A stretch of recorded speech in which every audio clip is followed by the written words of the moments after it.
Alice au pays des merveilles, Lewis Carroll. Chapitre 5. Conseil d'une chenille. La chenille et Alice se regardèrent pendant un bout de temps. Enfin la chenille retira le calumet de sa bouche et demanda d'une voix languissante et ensommeillée: « Qui êtes-vous » Ce n'était pas très encourageant. Alice répondit timidement: « Je ne sais pas trop, madame, pour le moment. En tout cas, je sais qui j'étais quand je me suis levée ce matin. Mais je crois avoir changé plusieurs fois depuis. »« Que voulez-vous dire » demanda sévèrement la chenille. « Expliquez-vous. »« Je ne peux pas m'expliquer moi-même, voyez-vous, » dit Alice, « parce que je ne suis pas moi-même. »« Je ne comprends pas, » dit la chenille. « Je regrette de ne pas pouvoir m'expliquer plus clairement, » répondit Alice très poliment, « car je ne comprends pas moi-même. Et changer si souvent de taille en une seule journée, il y a vraiment de quoi vous troubler les idées. »« Il n'y a pas de quoi, » dit la chenille. « Vous ne savez peut-être pas encore, » dit Alice, « mais quand vous serez changé en chrysalide, et ça vous arrivera un jour, vous savez, et puis ensuite, quand vous deviendrez un papillon, vous trouverez ça plutôt bizarre, ne croyez-vous pas ? » ?»« Pas du tout, » répliqua la chenille. « C'est possible. Vous changerez peut-être d'avis. Tout ce que je sais, c'est que à moi, ça paraît très bizarre. »« Vous » dit la chenille avec mépris. « Qui êtes-vous » Ce qui les ramena au commencement de leur conversation.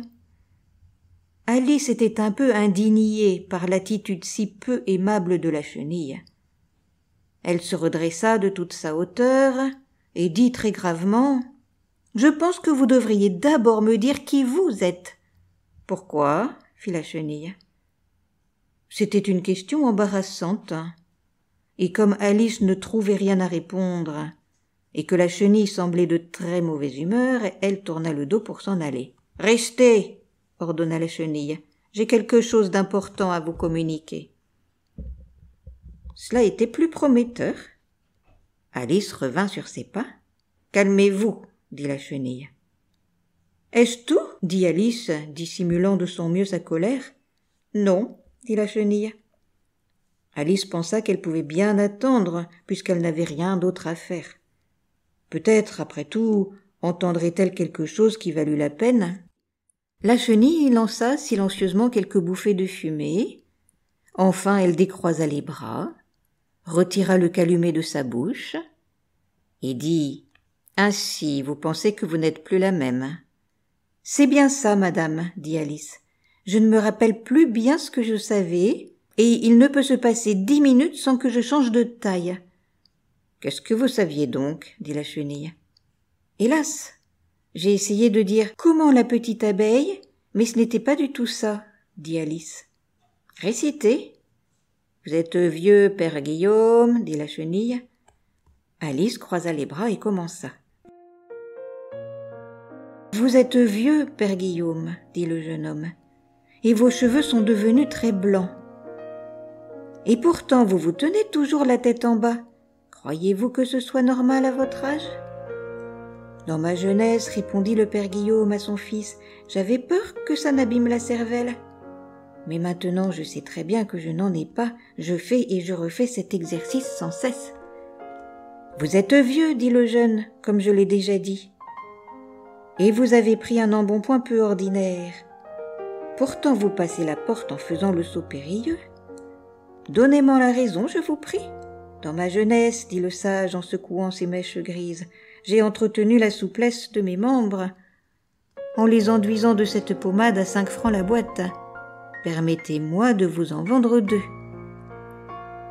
Vous êtes vieux, » dit le jeune, « et vos dents ne sont bonnes tout juste qu'à broyer du beurre. Pourtant vous avez dévoré toute l'oie, y compris les os et le bec. Comment donc, je vous prie ? Dans ma jeunesse, j'ai fait mon droit, dit le père, et discuté tous les cas possibles avec ma femme. Grâce à toi, ma mâchoire a acquis une force qui durera toute ma vie. Vous êtes vieux, dit le jeune. On ne peut croire que votre œil soit aussi perçant qu'autrefois. Pourtant, vous faites tenir une anguille en équilibre sur le bout de votre nez. Comment êtes-vous devenu si diablement adroit ? J'ai répondu à 3 questions et c'est assez, dit le père. N'allez pas vous donner des airs. Me croyez-vous capable d'écouter toute la journée de telles idioties ? Filez ou je vous fais descendre l'escalier à coups de pied. Ce n'est pas ça, dit la chenille. Non, pas tout à fait, dit timidement Alice. J'ai changé quelques mots. Pas du tout ça. C'est faux du commencement à la fin, répliqua vertement la chenille. Un long silence suivit. La chenille reprit enfin. Quelle taille voulez-vous avoir ? Oh, cela m'est assez indifférent, se hâta de répondre Alice. Ce que je n'aime pas, c'est changer de taille si souvent, vous savez. Je ne sais pas, dit la chenille. Alice ne dit rien. Jamais encore on ne l'avait contredite à ce point. Elle sentit qu'elle allait se mettre en colère. « Êtes-vous contente comme vous êtes ?» dit la chenille. « À vrai dire, je préférerais être un peu plus grande, madame, si ça ne vous fait rien, » dit Alice. « 10 centimètres, c'est une taille si misérable. »« C'est une très bonne taille, » dit la chenille, furieuse, se redressant de toute sa hauteur. Elle mesurait exactement 10 centimètres. « Mais je n'ai pas l'habitude d'être si petite, » plaida la pauvre Alice d'une voix désespérée. Et elle pensa, « Je voudrais bien que ces êtres-là ne soient pas si irritables. »« Vous vous habituerez peu à peu, » dit la chenille qui remit le calumet dans sa bouche et recommença à fumer. Cette fois, Alice attendit patiemment. Au bout d'1 ou 2 minutes, la chenille retira le calumet de sa bouche et bâilla 1 ou 2 fois, puis s'étira. Ensuite, elle descendit du champignon, s'éloigna en rampant dans l'herbe et dit d'un air indifférent « Un côté vous fera plus grande, l'autre vous fera plus petite. »« Un côté de quoi ?» pensa Alice. « Du champignon, » dit la chenille, comme si Alice avait parlé. Et bientôt, elle fut hors de vue. Alice resta pensive devant le champignon, s'efforçant de distinguer les 2 côtés. Mais comme il était parfaitement rond, ce n'était pas facile. Enfin, elle étendit les bras autour et cassa un morceau avec chacune de ses mains. « Et maintenant, lequel ?» se dit-elle. Et elle grignota un peu le morceau qu'elle tenait dans la main droite pour voir ce qui allait se passer. Dans la seconde qui suivit, elle sentit un violent coup sous la mâchoire.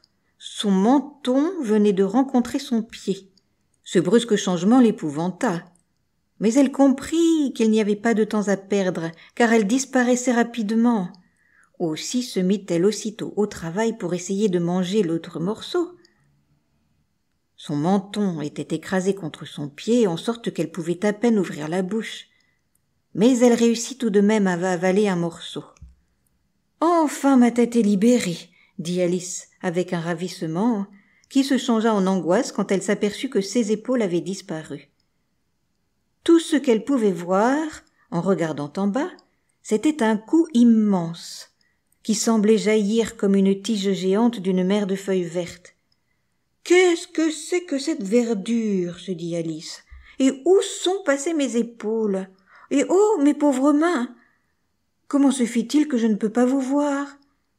Elle les agitait en parlant, mais il n'en résultait rien de visible, si ce n'est une légère agitation des feuilles.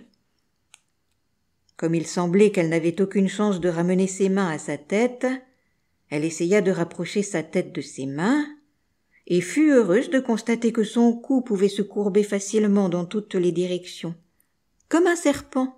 Elle avait justement réussi à le plier dans un gracieux zigzag, et était sur le point de plonger dans les feuilles qui n'étaient autre chose que la cime des arbres sous lesquels elle s'était promenée, quand un sifflement aigu la fit reculer. Un pigeon se précipitait sur elle et la frappait violemment de ses ailes. « Serpent !» criait le pigeon. « Je ne suis pas un serpent !» dit Alice indignée. « Laissez-moi tranquille !»« Serpent ! Je te répète !» cria le pigeon. Et il ajouta dans une sorte de sanglot « J'ai tout essayé, mais rien n'y fait. » Je n'ai pas la moindre idée de ce que vous voulez dire. J'ai essayé les racines des arbres. J'ai essayé le bord des rivières. J'ai essayé les haies, poursuivit le pigeon sans l'écouter. Mais avec ces serpents, il n'y a rien à faire. Alice était de plus en plus ahurie, mais elle pensa qu'il valait mieux attendre que le pigeon ait fini. Comme si c'était pas assez d'avoir à couver les œufs, dit le pigeon. Il faut encore que je veille le jour et la nuit à cause des serpents.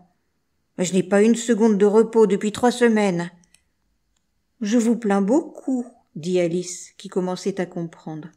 Et juste au moment où j'avais choisi l'arbre le plus haut, continua le pigeon d'une voix brisée, et où je pensais que je serais enfin débarrassé, il faut qu'il descende du ciel en se tortillant.